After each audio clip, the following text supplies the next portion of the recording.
بسم اللہ الرحمن الرحیم۔ السلام علیکم۔ حضرت ادریس رحمۃ اللہ علیہ فرماتے ہیں کہ ہمارا لشکر دشمنان اسلام کی سرکوبی کے لیے روم کی جانب رواں دواں تھا۔ راستے میں مدینہ منورہ سے ایک نوجوان آیا اور مجاہدین میں شامل ہو گیا۔ دشمن کے علاقے میں پہنچ کر ہم نے ایک شہر کا محاصرہ کر لیا۔ ہم 3 مجاہد ایک ساتھ تھے، ایک میں اور دوسرا زیاد نامی مدنی نوجوان تھا اور تیسرا دوست بھی مدینہ شریف کا رہنے والا تھا۔ ایک دن ہم پہرا دے رہے تھے کہ صبح کے وقت ہم میں سے ایک شخص کھانا لینے چلا گیا۔ اب میں اور زیاد نامی مدنی نوجوان ایک ساتھ تھے۔ اتنے میں منجنیق سے پتھر پھینکا گیا جو زیاد کے قریب آ گرا۔ پتھر کا ایک ٹکڑا زیاد کے گھٹنے پر لگا، جس سے اتنی شدید چوٹ لگی کہ وہ فوراً بے ہوش ہو گیا۔ ہم کافی دیر اس کے قریب کھڑے رہے لیکن اس نے حرکت نہ کی۔ پھر بے ہوشی کی حالت میں یکا یک اس کے لبوں پر مسکراہٹ پھیل گئی۔ وہ اتنا ہنسا کہ داڑیں ظاہر ہونے لگیں۔ پھر اللہ پاک کی حمد کرتے ہوئے دوبارہ ہنسا۔ اس کے بعد رونے لگا، پھر خاموش ہو گیا۔ کچھ دیر بعد اسے ہوش آیا تو اٹھ بیٹھا اور کہنے لگا، یہ مجھے کیا ہوا؟ میں کہاں ہوں؟ ہم نے کہا، کیا تجھے یاد نہیں کہ منجنیق کا ایک پتھر تجھے لگا تھا؟ اس نے کہا، کیوں نہیں، مجھے یاد ہے۔ ہم نے کہا، اس کے بعد تجھ پر بے ہوشی طاری ہو گئی اور ہم نے بے ہوشی کے عالم میں تجھے اس طرح دیکھا ہے۔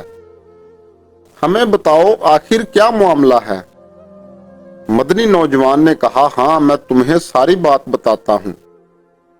سنو، جب راہ خدا میں مجھے پتھر لگا اور میں بے ہوش ہو گیا تو میں نے دیکھا کہ مجھے ایک ایسے وسیع و عالی شان کمرے میں لے جایا گیا جو زبر جد اور یاقوت سے بنا ہوا تھا۔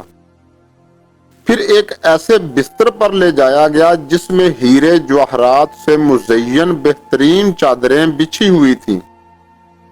وہاں عمدہ قسم کے قیمتی تکیے رکھے ہوئے تھے۔ ابھی میں اس بستر پر بیٹھا ہی تھا کہ میں نے زیورات کی جھنکار یعنی آواز سنی۔ مڑ کر دیکھا تو دیکھتا ہی رہ گیا۔ ایک انتہائی حسین و جمیل لڑکی بہترین لباس میں ملبوس اور عمدہ زیورات سے مزین میرے سامنے موجود تھی۔ میں نہیں جانتا کہ وہ زیادہ خوبصورت تھی یا اس کے لباس و زیورات۔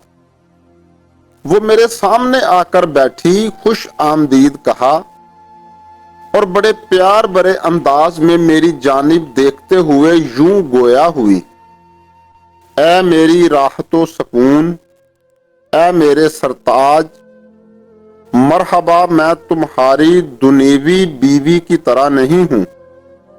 پھر اس نے میری بیوی کا اس انداز میں ذکر کیا کہ میں ہنسنے لگا۔ پھر وہ میری دائیں طرف میرے پہلو میں آ کر بیٹھ گئی۔ میں نے پوچھا، تو کون ہے؟ کہا، میں تیری جنتی بیویوں میں ایک ناز والی بیوی ہوں۔ میں نے اس کی طرف ہاتھ بڑھانا چاہا تو بولی، کچھ دیر رک جاؤ، انشاءاللہ آج ظہر کی نماز کے وقت تم ہمارے پاس آ جاؤ گے۔ اس کی یہ بات سن کر میں رونے لگا۔ ابھی میں رو ہی رہا تھا کہ اپنی بائیں جانب زیورات کی جھنکار سنی۔ مڑ کر دیکھا تو اسی کی طرح ایک اور خوبصورت دوشیزہ موجود تھی۔ اس نے بھی وہی کیا جو پہلی نے کہا تھا۔ جب میں نے ہاتھ بڑھانا چاہا تو بولی، تھوڑی دیر رک جاؤ، انشاءاللہ ظہر کے وقت تم ہمارے پاس پہنچ جاؤ گے۔ میں پھر رونے لگا۔ بس اس کے بعد مجھے ہوش آ گیا اور اب میں تمہارے سامنے موجود ہوں۔ ہم اس کی بات سن کر بہت حیران ہوئے اور وقت کا انتظار کرنے لگے۔ جیسے ہی ظہر کا وقت ہوا اور مؤذن نے اذان کہی وہ مدنی نوجوان زمین پر لیٹا اور اس کی روح عالم بالا کی طرف پرواز کر گئی۔